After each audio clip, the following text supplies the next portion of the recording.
আসসালামু আলাইকুম।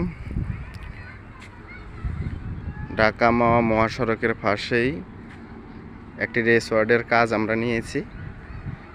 এই রেসওয়ার্ডের কাজটা আমরা সম্পূর্ণ করে দিয়েছি। এখন আপনাদেরকে দেখাচ্ছি আমাদের কাজ কমপ্লিট।